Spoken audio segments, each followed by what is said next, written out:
Today we're going to talk about how to effectively write and incorporate quotes into presentations and essays. So using your quotes is certainly important. Now, integrating quotes into your sentences makes your argument more credible. It also adds to the fluidity of your response.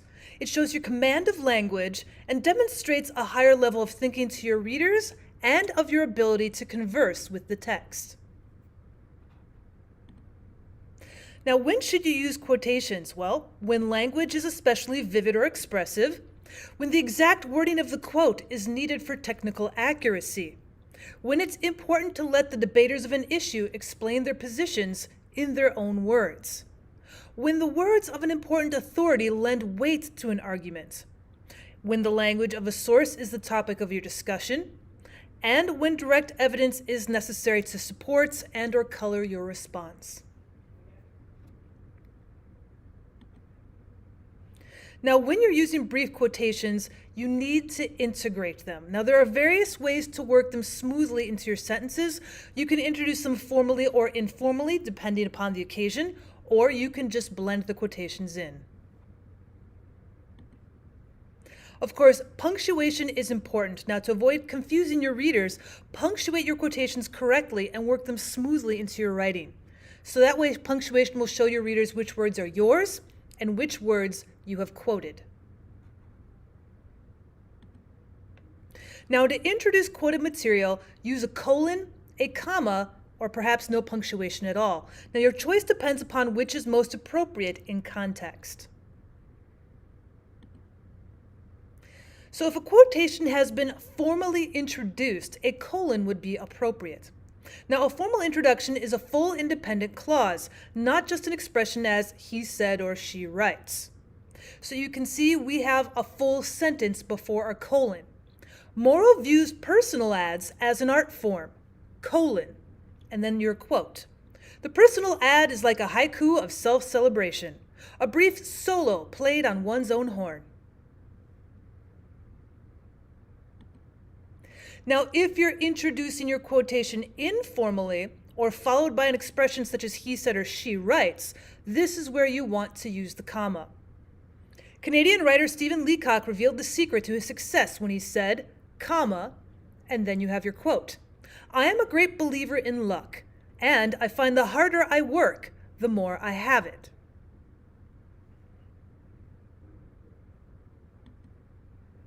Now, perhaps you want to blend a quotation into your own sentence, and you can either use a comma or you could use no punctuation, depending on the way the quotation fits. I have one quote here, but I've used it in both ways, either blending with no comma or blending with a comma. Looking at the first one, the champion could, as you put it, comma, float like a butterfly and sting like a bee. Now, if I want to go ahead and use no punctuation, I'm going to blend the quotation into the idea of the sentence. The champion could float like a butterfly and sting like a bee.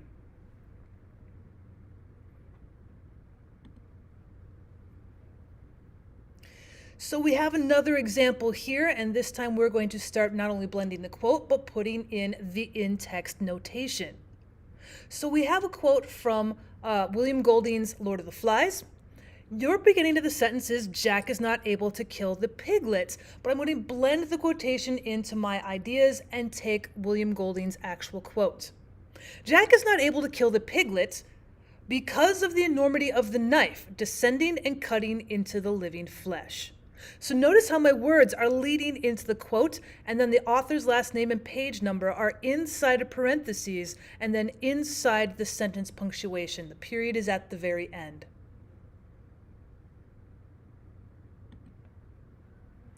So how do I then modify a quotation? What if I want to use a quote, but I want to take pieces out or insert some of my words into the quotes? Well, you're going to use brackets. You should use brackets when you're inserting your own words into a quote in order to make the meaning of the quote clearer. Or if you're modifying the capitalization of letters, if you're modifying words to adjust the voice, like say you have something that's said in present term, but because of your typing or essay, you need to put it into past tense. You're adjusting the voice. You could be also modifying words by changing tenses to suit your prose, and if there is an error in the original quote, you can actually use the bracketed SIC at the site of the error to note an original misspelling or grammatical error. So let's take a look at an example. If you are going to add words or phrases into an otherwise word-for-word quotation, you're going to put your words into the brackets and then put that into the blended quote. Time magazine reports that if there are not enough young to balance deaths, the end of the species California condor is inevitable. Brewster 11.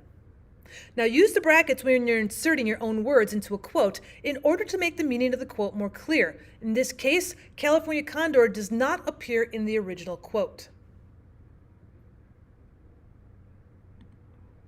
Now, if you're trying to blend a sentence which starts with a capital letter, depending upon your structure, brackets may be necessary. So the original sentence in the quote actually had a capital T. It was the start of the sentence with the impact of the hard-packed earth. So we have to write the T in lowercase in order for it to blend with our sentence. So we've put the lowercase t in brackets. Katniss falls and the impact with the hard-packed earth of the plane catches her by surprise. Collins 2:22. Now, when you're trying to blend sentences into your prose and the voice is not consistent with your writing, you might also want to use brackets to modify. The impact with the hard-packed earth of the plane knocks the wind out of Katniss as she comes crashing down. Collins 2:22. Now, in the Hunger Games, the original sentence is, the impact with the hard-packed earth of the plane knocks the wind out of me. Now, in order to fit in with our third-person description, we have to identify who the me is. So you need to say the words wind out of her or the wind out of Katniss. So you need to change that wording and then put it into brackets. And perhaps the tense is not consistent with your current writing, so you might need to change that around. And I actually have another capitalization error here, so I actually have 2 brackets in my blended quote. The next morning, everybody's appetite is delicate because the previous night's events are still too real in their minds. Lee 156. Now, in To Kill a Mockingbird, the sentence reads, everybody's appetite was delicate this morning. But when we write about books, we use the literary present tense. So in this case, we need to change the was to is. And of course, if you have misspellings in the original quote, the Latin word seek indicates that an error in a quoted sentence appears in the original source. So you would write, according to the review, Jason Mraz's performance was brilliant, exceeding the expectations of even his most loyal fans. But in the original quote, exceeding is spelled incorrectly. You should actually have it spelled exceeding. So we indicate the error in the article with the Latin term seek, S-I-C.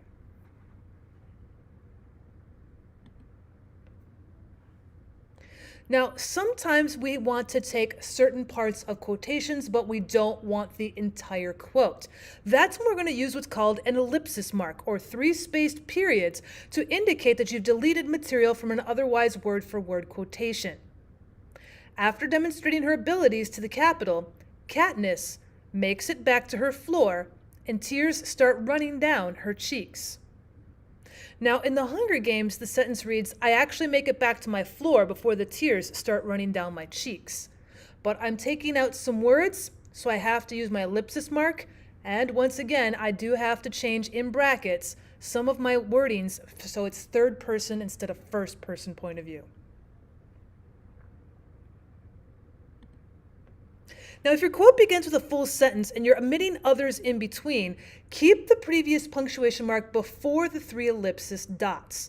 So you can see in my first quote, I have a full sentence, so therefore I'm going to keep my previous punctuation and I'm going to add the ellipsis in.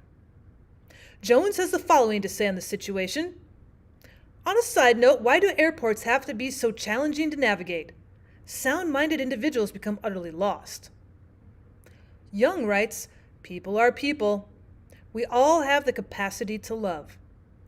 So you can see the previous punctuation marks there to finish off the first sentences, and then the ellipsis comes in after. Well, that's it for our blending quotes. If you'd like me to go through some more different types of quotes, if you'd like me to go through other writing prospects, please leave comments down in the comments section. If you liked this video, if you could give me a like and perhaps even consider subscribing to my channel, I'd appreciate it. Thanks for stopping by.